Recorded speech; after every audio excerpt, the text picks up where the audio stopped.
Hello everyone, today we have some of the strangest and craziest prototype redesigns we've ever had, and I cannot wait to show them to you. Every design in this video is from the Kirbyster Plays Community tab. Thank you to everyone who has used it so far, and shout out to the unbelievable Kirbyster Plays channel members. I can't believe it. If you would like a guaranteed shout out at the start of every video, consider joining us. Before we begin, subscribe, I would love it if you did. I'm Kirbyster Plays, how you doing? Not finished yet? Well, KV East, you need to tell us when you are, because this looks amazing so far. I don't want to drill too far into this because I don't know what progress you've made.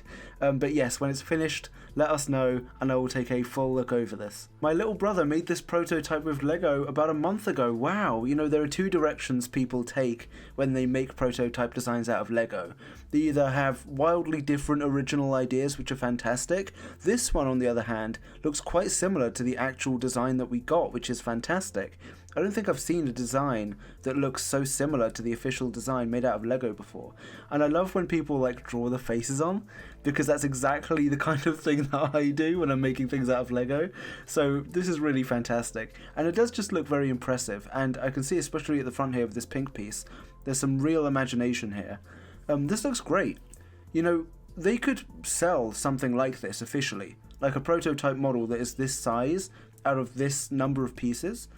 And yeah, no, this could very easily be official. Well done, man. This is an updated version of the prototype design I made. Hope I get to see it in a video. Randall, welcome back. The first thing that grabbed me about this one was the head. That's like completely different. I love it. The Jester hat looks very different as well, which is quite interesting. And there's another face by it. I'm going to assume that's the one that's like behind the mask. So yeah, very cool. Like a burnt, kind of scorched kind of head. The arms are a lot smaller than the official design, but again, that's fine. I love how you've got like a monitor that's connected in this way to like the torso area. That's quite cool. And I'm going to guess from the star on the box that that's like Boxy's box, which could be quite cool. You have some smiling critter representation, which is very cool. A kind of scorpion tail. Is that Doey's hat on the top there as well? Very nice. Oh, there's a little Yarnaby head. That is so cute. And Poppy Gas coming out of Catnap as well. Very interesting idea. And even like the legs are different. So yeah, no, quite a few really good ideas here. Whoa my god, okay, let's read and then take a look at this. Day 2 of posting this, a silly clown, since it didn't get in. This is my prototype redesign, a bit based off the concept art. He has the catnap gas thingy on his belly, and he has Boxy, Kissy, wrong side Outermole, and Huggy. Wrong side Outermole on the prototype, what a fantastic idea. And he has sewn parts of the monsters under his belly, and his eye was torn out, so he replaced it. Fantastic idea. Time for lore. Elliot never really cared for Ollie, so he thought he could just use him as a prototype of Poppy. So when Ollie woke up, he was in so much pain he screamed and screamed. Elliot conferred him, but it never helped really. He started getting a hobby for turning toys wrong side out. He was kept in a cell for a while, but he always wanted to meet Poppy like Elliot promised, but he never will. The hour of joy started, he put Poppy in the case, the war started, and all the rest, blah blah. So yes, hope this gets in part 13. Please see this. I have, and it will get into part 13. And the build took 2 days to make. I've started to work on a wrong side out remake of him. Please put this in part 13. Love your videos. Now there are so many pictures here, so I'm just going to cycle through them. Jesus Christ, this is so good. Oh, wow. So having, there's so much to say. Having wrong side Outermoles, or even like, yeah, wrong side Outermoles in particular, on the prototype design is a fantastic idea, because in chapter 5 they have no importance. Like, they just showed up and it's like, who cares?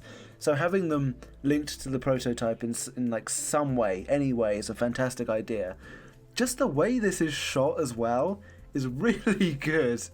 My god. Okay, so obviously this thing is like in pieces. There's what, blood on it and just all this broken stuff. Is that Yarnaby there with the fangs and the yellow, maybe? This is really fantastic, and like the clothes are all torn and destroyed. They're all like dirty and mucky, and the head as well, the eyes, I can see what you mean. Oh, this thing is so cool. And it's huge as well. 2 days? I'm surprised. Jesus, it would take me 2 days just to think of like an idea. This is unbelievable. You've been able to make this real. Oh god, you need to keep me updated on this, man. You need to comment on this video right now and tell me more about the process of how you made this, and you need to keep me updated on like how this works. My god, wow. I mean, you can see what I mean, right? Like you understand how fantastic this is. Oh, wow. Wow. Keep this forever. Hi you guys, I'm back, and WFI, some art of the prototype, but it's an old redesign. Thank you, Velma. Jesus, this looks great, honestly. I like the colours, the mouth is really terrifying, honestly. I like the eye as well and what you've done with the mask. Quite a lot of yellow.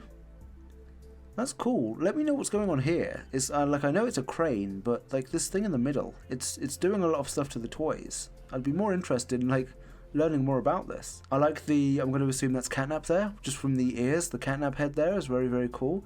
I love all of like the parts in the middle. This is like more robotic than the official design, and that's fine. You know, with something like this, it makes sense. And I love what you've done, especially like with the torso bit here, with like the round sections. That's something that I don't think I've seen before on a prototype design, just something that's constructed in this way. Very good. Yeah, no, I like this one. Hello, I hope you're excited to see more absolute prototype. Okay, so a bit of context. This person, a couple of parts ago, they submitted what they called their absolute prototype design. The same way, like in the comic universe, you have absolute Batman, absolute Superman. Basically like a prototype Mega Evolution, like a super version of the prototype. The first absolute prototype I showed was the body that the prototype mainly uses, which is why it contains all the other toys. The name of that body was the Collective. Fantastic idea. The body in this picture is called the Creator. It hangs stationary from the ceiling and is used to improve and repair the other bodies. I hope this image appears in a video, and could you make a top 10 of your favourite prototype redesigns? I did that, didn't I? I would do like a best of the best, all of the redesigns and fan designs we've looked through, but there are so many that have me absolutely enthused, and I like or love absolutely all of them, so something like that would be very difficult to do. Jesus, this is so sick. Okay, I love prototype designs that like hang from the ceiling, like GLaDOS from Portal 2, and just have like a room dedicated to themselves. And when you have something like this, yeah, you can have as many arms and legs as you want. Like, what a great idea. There is so much to love here. And I can just imagine this thing, like in this massive chamber in like the lowest level of Playtime Co. Like just looking down and like the way we have to defeat them and everything. Oh, this is great. This is really fantastic. Please, my... Okay, this is a bit of a wild one, actually. I always like prototype images that are created in part by just images. You know, like the grab pack hands and the huggy head and everything. That's quite cool. I like this one, obviously, because it has different villain heads on it, so like multiple heads. That's always a good idea. Is that a hand with an eye in it? That looks familiar, but I don't know why. I don't know what that's taken from. Is this some kind of speech thing, like a voice box maybe? How the prototype can talk? It's very good. I like the mask. I like how the mask is like divided into quarters, and it's like silver robotic with a red eye, blue, red and yellow. Very cool idea. Very nice. And the body as well, how it's like grey and black. That's just a really good idea, you know? Day 7 of reposting my prototype design until Kirbyster features it in a video. Zori King, your journey is over. Details. Ooh, lots of details. Okay, of course this is inspired by Catnap Shrine from Chapter 3. He has a long razor wire-like spine with flesh sticking out. That's scary. His razor wire spine holds up his actual body, which is inspired by the yellow mannequins from the grab pack tutorials. Nice, though this one is withered and metallic. Good. He has 2 extra big arms where he puts the toy parts he collected. He has a sharp rib cage with dozens of circular saws hidden behind his ribs. Great. He collected parts from the other toys we killed onto his extra arms to upgrade himself. Mummy Longlegs to hold up his medical kit, Catnap for his red gas, and Huggy Wuggy for his grip strength. He also has 12 blank Poppy heads clustered under his abdomen, which makes sense with his obsession with Poppy in Chapter 4. That it does. He also has 12 blank Hoppy heads. Wait, I've read that one already. And of course, he has his mechanical spider legs we saw in Chapter 4, and his iconic claw we have been seeing since Chapter 1. And the cherry on top, we have his experimented number 1006 stamped on him. I like this one because you've given attributes to every villain that like makes it up. The prototype, he is like this conniving, evil, intelligent being. So the reason why he's collecting all of these villains are for very specific purposes, and I like that. The mask on this one. Oh, it's so cool, and I can tell how this one would translate into the game so well. And I can see what you mean, like, about the big arms as well. It's just a really great idea. I could talk about this design for hours, and I can see you've actually shown us where different things are. I know what you mean, like, about the poppy cluster of masks at the bottom there. That's just a really good idea. Huggy, Catnap, the player model, I can see, that's fantastic. Mummy Longlegs and the med kit. And it is inspired by Catnap's shrine, like, I can see what you mean. Really very fantastic stuff. Thank you for this one's great. And those are all of the designs I'm going to look through today. Thank you so much. These are really impressive. Like, seriously, they have been since the beginning, but, like, people are so creative, aren't they? So thank you, as always, for watching. Subscribe or become a channel member. And, yeah, no, I'll see you later. That's all from me. I'm Kirbyster Plays. Bye.